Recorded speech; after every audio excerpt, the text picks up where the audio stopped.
but we would like to that they also be able to use a carrot, so that they are also playing a role of supporting the organization they regulate in achieving certain milestones, good governance milestones, using those principles, standards, and guidelines. And then when the capacities are built, we can start rolling out those action plans, make sure that those standards are applied, and then start measuring, monitoring, assessing successes and failures, and then share the knowledge, because that is, I think, one of the most important parts that we also need to do, is share knowledge and experience.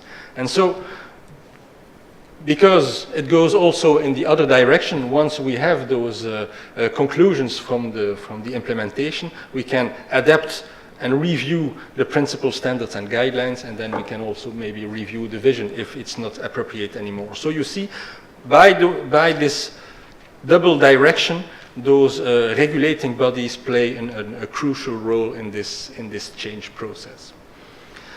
So that is my conclusions. Those are, here you see five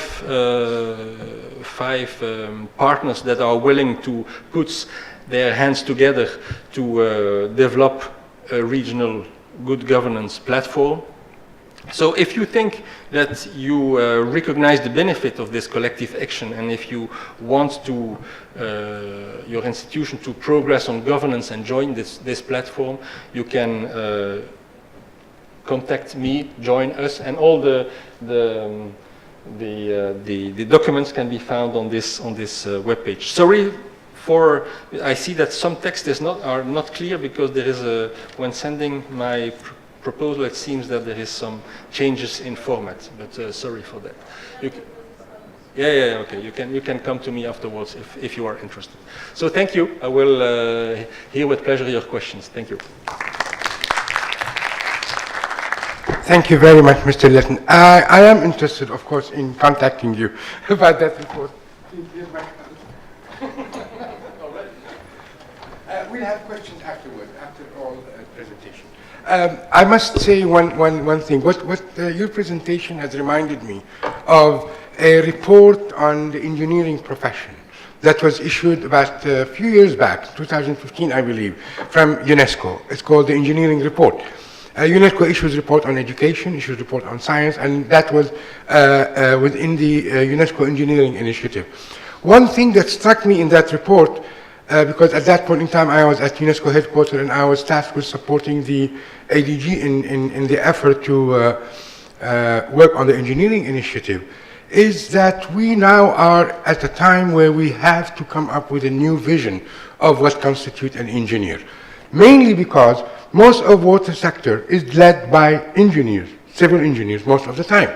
And as we go further and we are starting to improve our, I would say first ingestion, assimilation, whatever we want to call it, of the governance principle, of the IWRM principle, the technical engineer has to be complemented.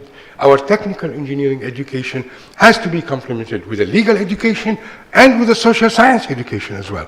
Because the point you mentioned about people liking to act in a group and they are interested, that of course is a very well-known now issue, because we notice it in the good way and in the bad way.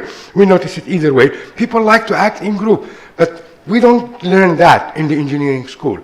And as we progress further in our leadership position, as we become engineers, whether it's in a private company, whether it's in a public domain, I think some of the legal issues, some of the social science aspect of our education will play a big role in making us, as engineers, more amenable to understanding concepts such as the integrity. Not in the lofty way, integrity in a lofty way, but more, what does integrity mean in operational settings? And thank you very much for the presentation. Thank you. We move to the next second presentation, and I would like to welcome Mr. Al-Mukhtar Jaid. He is currently the head of the Research and Development Department at the National Office of Electricity and Drinking Water, ONEE. Mr. Jaid has a master's in water resources engineering from l'École Mohammediya l'Ingénieur, EMI in Rabat in 1989, and an executive MBA from l'École Nationale de Ponts et Chaussées in Paris in 2008. He started his career in 1990 in private sector, working with a company specialized in water well drilling. Then he moved to multinational consortia in charge of construction of Al Wahda Dam. It's the second largest dam in Africa. Amount of the contract was around nearly $1 billion US. He joined ONEE, the former ONEP, in 1993. I would welcome Mr. Al-Mukhtar Jaid to give his presentation to the session.